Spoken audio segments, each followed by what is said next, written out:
विश्वास हासिल करने में और अपनी पहचान बनाने में बरसों लगते हैं, और अगर विश्वास और नाम बन भी जाए तो इसे 50 से भी ज्यादा सालों तक इसी तरह से बरकरार रख पाना सबके बस की बात नहीं है। पर मैसी फर्ग्यूसन 135 ने यह कमाल कर दिखाया है। साल 1969 में दलबीर सिंह जी ढिल्लों ने जब पहली बार मैसी फर्ग्यूसन 135 को लंदन से भारत भिजवाया, तब शायद उन्हें भी ये अंदाजा नहीं होगा कि वो एक ऐसा साथी खरीद रहे हैं जो सालों साल साथ निभाएगा और परिवार का एक हिस्सा बन जाएगा। इस परिवार ने ट्रैक्टर को सिर्फ सहेज कर ही नहीं रखा, बल्कि वे आज भी इससे बिल्कुल वैसा ही काम लेते हैं जैसा 52 साल पहले लेते थे। और यही बात इस मैसी फर्ग्यूसन 135 को इतना खास बनाती है। आज हम मुलाकात करेंगे हरदीप सिंह जी शेखों से, जिन्होंने इस ट्रैक्टर को बिल्कुल अपने परिवार के सदस्य की तरह रखा है। ये ट्रैक्टर इतना खास है कि दूर दूर तक इसकी चर्चा है। आज भी लोग इस मैसी फर्ग्यूसन 135 को चलते हुए और सभी कामों को बखूबी करते हुए देखने आते हैं। इसके मुरीद इस 5 दशक पुराने 135 की मुंह मांगी कीमत देने को तैयार हैं, जो आज के जमाने के किसी भी ट्रैक्टर से कहीं ज्यादा है। चलिए जानते हैं इस खास ट्रैक्टर की रोचक दास्तां।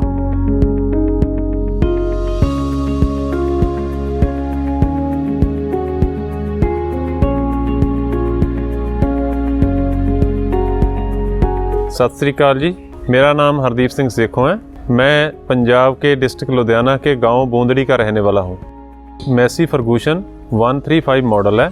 इंग्लैंड में 1964 में लॉन्च हुआ था और ये ट्रैक्टर इंडिया में इंपोर्ट होता था उस समय। और इस ट्रैक्टर की 45 हार्स पावर और 2.5 लीटर डीजल इंजन इसमें फिटेड है। इस ट्रैक्टर को मेरे अंकल दलबीर सिंह ढिल्लों जी ने इंग्लैंड में लंदन में बुक करवाया था 1969 में, और वहीं से इसकी फुल पेमेंट दे दी थी। और ये उसके बाद ये ट्रैक्टर वहाँ से इंपोर्ट होके 3-4 महीने में हमारे यहाँ आ गया था। अब इसको ट्रैक्टर को मैं भी चला रहा हूँ और मेरा बेटा भी अब इस ट्रैक्टर को चलाने लग गया है। तकरीबन हमारी 4 जनरेशन ये ट्रैक्टर कवर कर चुका है। 1970 के दशक में जब ये ट्रैक्टर भारत में आया, और उस समय तो ऐसा समय था कि और कोई मशीनरी थी ही नहीं। अगर किसी की बारात जाती थी तो बैलगाड़ियों पे जाती थी। तो उन समय ये ट्रैक्टर ट्राली लोगों की बारातों के लिए, नगर कीर्तन के लिए, हमारे गांव में जितने नगर कीर्तन हुए वो इसी ट्रैक्टर से हुए। और इस ट्रैक्टर की डीजल की कंजम्पशन बहुत कम थी। उस समय डीजल की भी बहुत बुरी शॉर्टेज थी। डीजल राशन कार्ड पे मिलता था और कुछ घरों के राशन कार्ड इकट्ठे करके डीजल इकट्ठा किया जाता था। एक समय ऐसा भी आया कि डीजल की काफ़ी शॉर्टेज थी, तो जो बड़े ट्रैक्टर थे वो तेल ज़्यादा खा जाते थे।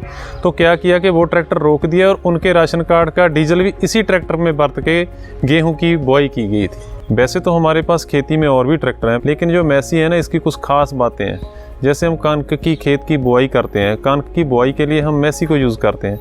उसका मेन रीज़न है कि इसका लेफ़्ट का कंट्रोल बहुत बढ़िया है। लेफ़्ट का कंट्रोल बढ़िया होने की वजह से जो गेहूं की बिजाई हम करते हैं वो 1-2 दिन पहले दूसरी गेहूं से हरी हो जाती है, क्योंकि डेप्थ कंट्रोल सेम एक जैसा रहता है। इसका ड्राफ्ट कंट्रोल बढ़िया है।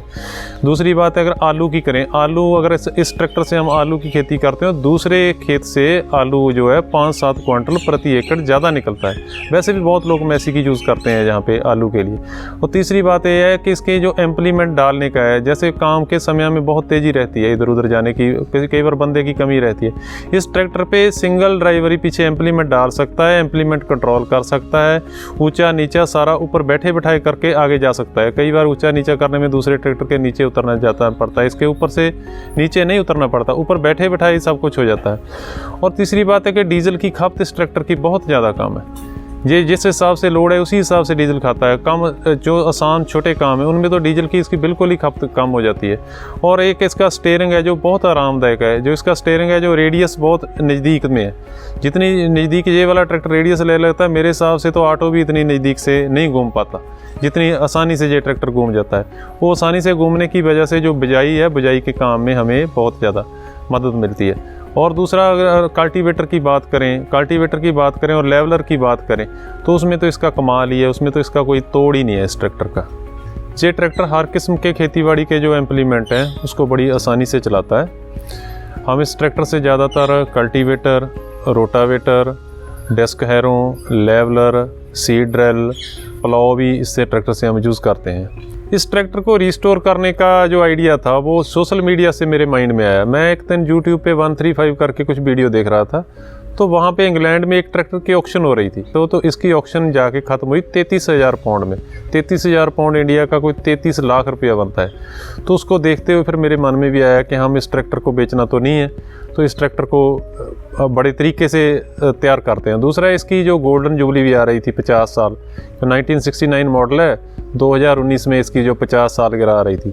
तो फिर हमने इसके नेट से पार्ट खोजने स्टार्ट किए, तो हमने देखा कि इसके पार्ट्स इंपोर्ट ही किए जा सकते हैं। तो हम कनाडा गए थे, तो कनाडा में जाके हमने मैसी फर्गूसन वाली एजेंसी पे जाके बिन नंबर दे दिया। उन्होंने हमें इंग्लैंड से सारे पार्ट जो है मंगवा के दे दिए, और हम बाई हैंड जो है इसके सारे पार्ट्स, बॉडी पार्ट्स है, जैसे लाइट्स हैं, स्टिकर हैं, इसकी फ्रंट वाली जो जाली है वो है, मीटर हैं, मीटर की तारें हैं, और छोटा छोटा सामान जो बॉडी पार्ट्स जहाँ से नहीं मिलते थे वो हमने सारे। साइलेंसर, स्पेशली साइलेंसर है, इसका साइलेंसर ब्रास टाइप है जिसकी आवाज़ बहुत अच्छी है। इस हिसाब से हमने वहाँ से इसके सारे पार्ट जहाँ पे लगा कर, जहाँ पे एक बहुत अच्छा लड़का लेकर जो कारों को पेंट करता, तो फरारी गाड़ी वाला मेटेलिक पेंट इसको किया है। बाकी पार्ट इसके बॉडी लाइन थी वो ओके थी, वो पेंट करने से जो ये ट्रैक्टर बहुत बढ़िया बन गया। इस ट्रैक्टर से उस टाइम जितने भी डिलन के रिलेटिव से, उनकी सभी की खेती इसी ट्रैक्टर से होती थी। एक बात मेरे को याद है कि एक बार सरदार बलदेव सिंह बता रहे थे कि इनके मामा थे जो, वो उस गांव में सरपंच थे, और उनके खेत में बड़े बड़े टीले पड़े हुए थे। वो आके बोले कि भांजे, लोग मेरे को मखौल कर रहे हैं कि आपके भांजों के पास इंग्लैंड का ट्रैक्टर है और आपके खेत में टीले पड़े। तो फिर हरदेव सिंह डिलन जो थे, सरजीत सिंह डिलो भी उनका नाम था, तो वो ट्रैक्टर लेके गए उनके वहाँ, और 8 दिन बिना रुके दिन रात इस ट्रैक्टर को चलाया, और जो जितने वो टिल्ले थे वो सारे समतल करके एकदम बढ़िया खेत बना दिए गए। इस ट्रैक्टर की मेंटेनेंस की एक ख़ास बात है कि इस ट्रैक्टर का एक एक छोटे से छोटा पुर्जा आज भी ओरिजिनल मिलता है। बेशक जब बाहर से मिलता है, लेकिन पूरा कैटालॉग है, पूरी एक एक आइटम बाहर से मिलती है। दूसरी बात, इसको आप घर पे भी इसको आप रिपेयर कर सकते हो, क्योंकि YouTube पे हर एक पार्ट को कैसे रिप्लेस करना है, कैसे चलाना है, कैसे फिट करना है, वो पूरी की पूरी वीडियो इस ट्रैक्टर की बनी हुई है। वैसे तो मैसी बहुत पुरानी कंपनी है, लेकिन इसकी कुछ ख़ास बातें हैं जो इनको दूसरों से कुछ अलग से पेश करती है।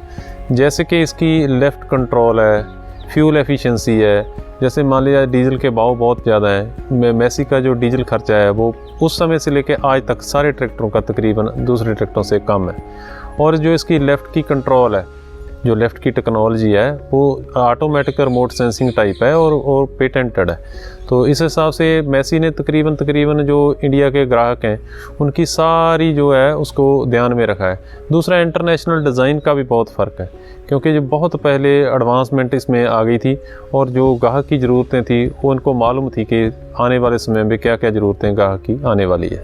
अगर आज भी मैं कोई मैसी का कोई भी ट्रैक्टर देखता हूँ तो उसमें वो हर फीचर मौजूद है जो इंडियन कस्टमर को और आम किसानी में आम लोगों को जिसकी ज़रूरत पड़ती है, वो तकरीबन सारे फीचर्स जो है मैसी ने वो नए ट्रैक्टरों में ऐड किए हुए हैं। जैसे कि फ़ीचर वो 50 साल पहले ट्रैक्टरों में आते थे, उनसे भी कुछ उनमें बढ़ोतरी की है।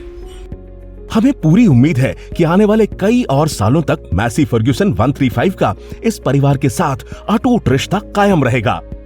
बाकी सब सिर्फ ट्रैक्टर है, ये मैसी है।